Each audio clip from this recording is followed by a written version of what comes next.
नमस्कार मित्रांनो, welcome back to our YouTube channel Avinash Kumawat official. मित्रांनो, आज आपण एक महत्त्वाचा जो टॉपिक आहे ग्रामरचा तो आपण या ठिकाणी बघणार आहोत. मित्रांनो, स्पर्धा परीक्षेमध्ये अनेक वेळेला आपल्याला नाऊनवर प्रश्न विचारले जातात. मग ते प्रश्न कशा पद्धतीचे असतात आणि आपल्याकडून कोणत्या पद्धतीच्या चुका होतात हे आपल्याला या ठिकाणी लक्षात घ्यायचं आहे. मित्रांनो, चला तर बघूया, व्हिडिओला सुरुवात करूया. मित्रांनो, या ठिकाणी मी नाऊन प्लुरल आणि यूज ॲज अ सिंग्युलर म्हणजे असे काही नाऊन असतात जे दिसायला प्लुरल असतात, मात्र व्याकरणामध्ये त्यांचा जो वापर असतो तो singular use as a singular म्हणून केला जातो, म्हणजे त्यांचा वापर एकवचनी असा केला जातो. मग ते कोणते नाऊन आहे, चला तर मग बघूया. या ठिकाणी बघा, ब्रांचेस ऑफ लर्निंग म्हणजे आपण जे विषय शिकतो त्या विषयांचा म्हणजे ते विषय जे असतात त्यांचं जर स्पेलिंग बघितलं ते दिसायला अनेक वचनी असतात, म्हणजे अनेक वचनी आपल्याला दिसत असतात, परंतु त्यांचा जो वापर असतो तो वापर यूज ॲज अ सिंग्युलर म्हणजे एकवचनी केला जातो. मग कोणकोणते आहे जर या ठिकाणी आपण बघितलं तर बघा मित्रांनो, मॅथमॅटिक्स. आता शेवटी काय लागलेला आहे, यस लागलेला आहे. ओके, एखाद्या वेळेला वाचताना असं वाटतं की हे काय आहे, प्लुरल, परंतु व्याकरणामध्ये त्याचा वापर हा सिंग्युलर असा केला जातो. मॅथमॅटिक्स, फिजिक्स, मेकॅनिक्स आणि स्टॅटिस्टिक्स. ओके, हे चार आपल्याला ब्रांचेस ऑफ लर्निंग दिसतात. आता हे दिसायला जरी नाऊन प्लुरल असले, मात्र त्यांचा वापर हा noun use as a singular पद्धतीनेच केला जातो. पुढे बघा, अजून काय आहे, जसे काही डिझिजेस असतात. ओके, काही रोगांची नावे असतात, काही डिझिजेस असतात. आता या ठिकाणी बघा, मम्स. ओके, मम्स, मिसल्स, हे काय आहे, रोगांची नावं आहे. यांना सुद्धा यस लागलेला आहे. मात्र यांचा वापर ज्या वेळेला व्याकरणामध्ये एखादं सेंटेन्स आपल्याला करेक्ट करायचं असतं किंवा त्याची चूक, एरर ओळखायची असते, त्यावेळेला याच्यासोबत आपल्याला सिंग्युलर वर्ब वापरावं लागतं. पुढे जर आपण बघितलं, गेम्स अँड स्पोर्ट्स. आता काही गेम्स आहेत जसं बिलियर्ड्स. ओके, याची स्पेलिंग जर बघितली तर शेवटी यस लागलेला आहे आणि हे देखील प्लुरल दिसतं, मात्र त्याचा वापर आपण सिंग्युलर म्हणून करत असतो. ड्रॉट्स. आता बघा, ड्रॉट्स.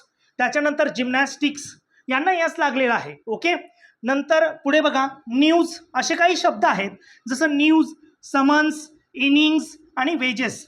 ओके, यांना जरी यस लागलेला असतो तरी मात्र यांचा वापर हा ग्रामरमध्ये सिंग्युलर पद्धतीने केला जातो. चला तर मग आपल्याकडून कोणत्या चुका होतात ज्यावेळेला आपण वाक्य त्या ठिकाणी एरर फाइंड करायला सांगितले जाते किंवा त्याच्याबरोबर योग्य व्हर्ब वापरायला सांगितलं जातं, आपण काय चूक करतो ते बघा. मित्रांनो, या ठिकाणी पहा, स्टॅटिस्टिक्स. आता स्टॅटिस्टिक्स आपण या ठिकाणी बघितलं, काय, ब्रांचेस ऑफ लर्निंग. आता या ठिकाणी इथे जरी यस लागलेला असेल तरी या ठिकाणी याचा वापर हा सिंग्युलर असतो आणि याच्यासोबत आपल्याला सिंग्युलर वर्ब वापरावा लागतो. मग वाक्य कशा पद्धतीने तयार झालं, statistics is a highly useful branch of knowledge.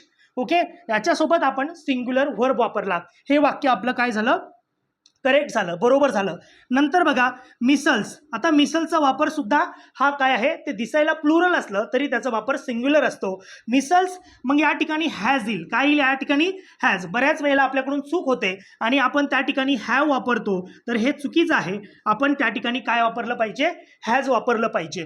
म्हणून micelles has broken out in the city. पुढचं जर वाक्य बघितलं, द न्यूज. आता news, the news of his death. Okay, the news हे जरी आपल्याला प्लुरल वाटलं पण त्याचा वापर हा सिंग्युलर असतो आणि म्हणून याच्यासोबत आपल्याला काय वापरायचं आहे, सिंग्युलर वर्ब वापरायचं आहे. ठीक आहे, the news of his death was heard with great regret. नंतर पुढे बघा, ग्लोरियस इनिंग्स. आता इनिंग्स, ज्या मॅचेसमध्ये इनिंग्स खेळल्या जातात. ओके, आता ह्या ठिकाणी the glorious inning was played by Kedar Jadhav. आता हे इनिंग्स जरी आपल्याला प्लुरल वाटत असलं परंतु त्याचा वापर हा व्याकरणामध्ये काय आहे, सिंग्युलर आहे, म्हणून याच्यासोबत आपल्याला सिंग्युलर वर्ब वापरावं लागतं. त्याच्यानंतर समन्स वॉज सर्व ऑन हिम. आता हे समन्स जे नाऊन आहे ते जरी आपल्याला दिसायला प्लुरल आहे, त्याचा वापर आपण काय करतो, सिंग्युलर करतो आणि म्हणून त्याच्यासोबत आपल्याला सिंग्युलर वर्ब वापरावं लागतं. अशा पद्धतीच्या अशा पद्धतीचे जे सेंटेन्सेस असतात त्यावेळेला त्याचा जो वापर असतो तो योग्य पद्धतीने आपण केला पाहिजे आणि जी आपली चूक होते ती आपण टाळली पाहिजे. व्हिडिओ आवडल्यास व्हिडिओला लाईक करा आणि शेअर करायला विसरू नका. जय हिंद.